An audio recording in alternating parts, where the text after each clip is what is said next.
अस्सलाम वालेकुम।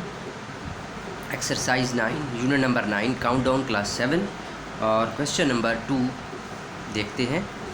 ये क्वेश्चन नंबर 2 में कह रहा है आपने सिंप्लीफाई करना है इसको। अच्छा, यहाँ सिंप्लीफिकेशन में हम क्या कर सकते हैं, आपको एक आप देख सकते हैं एक अलजेब्रिक एक्सप्रेशन है और इसमें 3 टर्म्स है 1 2 3। मैं 4th क्वेश्चन करूँगा।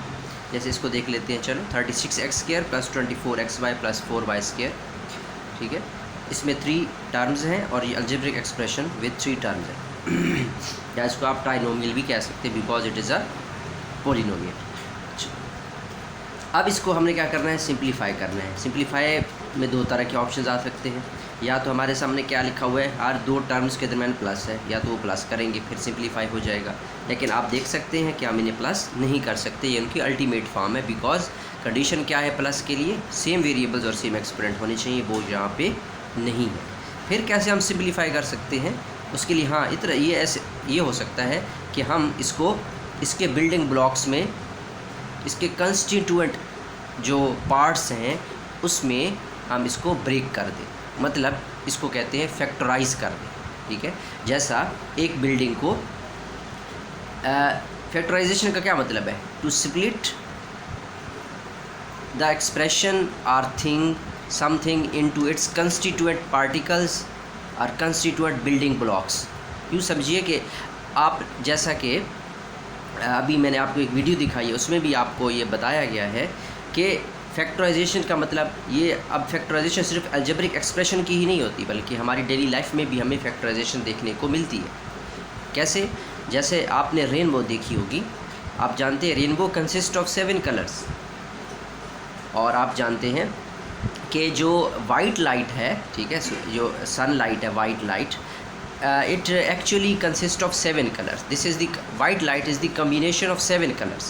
ठीक है, red, orange, yellow, blue, indigo, violet etcetera. ठीक है, तो ये 7 कलर्स का मजमूआ है, कम्बिनेशन है। तो जब आप वाइट लाइट को किसी प्रिज्म में से गुजारते हैं, ठीक है, तो वहाँ वो वाइट लाइट क्या होती है, उसके पार्ट्स हो जाती है 7 पार्ट्स। ये क्या है, उसकी फैक्टराइजेशन हो गई। Because you have broken up the white light into its 7 constituent colors. So this is factorization. Is a rainbow, जब वो रेनबो में भी ऐसा होता है कि वो जो सनलाइट है वो जो हवा में बारिश के बाद कुछ ड्रॉप्स, जो रेन ड्रॉप्स हैं वो सस्पेंड होते हैं, वहाँ मुअल्लिक रहते हैं। वहाँ उनमें से जब वो लाइट गुज़रती है तो वो जो हर ड्रॉप है, रेन ड्रॉप है, वो एक प्रिज्म का रोल अदा करता है। और जब वहाँ पहले हवा में होती है लाइट, जब उस प्रिज्म पे उस रेन ड्रॉप में से गुज़रती है तो रेन ड्रॉप क्या एक लिक्विड है, तो लिक्विड में उस लाइट की स्पीड क्या हो जाती है, चेंज। और जब लाइट की स्पीड चेंज होती है तो मुख्तलिफ़ कलर्स शो करती है। ठीक है, तो ऐसा ही, तो असल में वाइट लाइट पीछे से आ रही थी, लेकिन जैसे वो रेन ड्रॉप में से गुजरी तो आगे उसके मुख्तलिफ़ कलर्स हो गए। तो ये क्या है, this is the breaking of the white light into its constituent colours. This is factorization. So we can say that white light has been factorized. So I think you have understood that what is factorization, to split something or some expression into its constituent particles. Okay, so ये हमने इसकी factorisation कर सकते हैं कि हम ये बता सकते हैं कि ये इसके कौन से एक्सप्रेशन से मिलकर ये एक्सप्रेशन बना हुआ है, ये हम बता सकते हैं। चले देखते हैं कैसे होगा ये।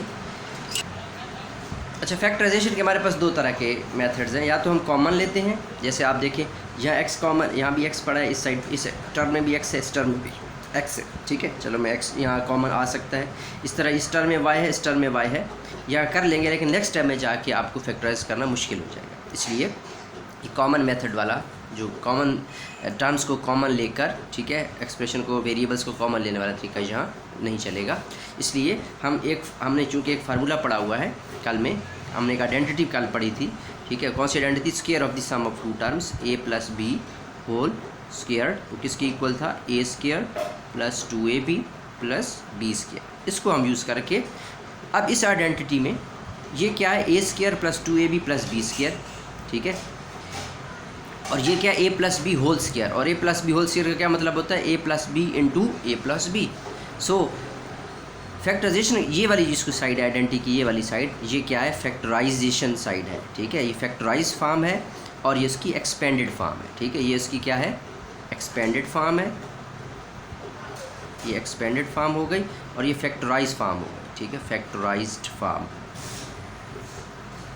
ये फैक्टराइज्ड फॉर्म हो गई, ठीक है। अच्छा, मतलब ये अब अगर इसको देखें और इस एक्सपेंडेड फॉर्म को देखें तो ये मैच कर रही है, देखें 3 टर्म्स।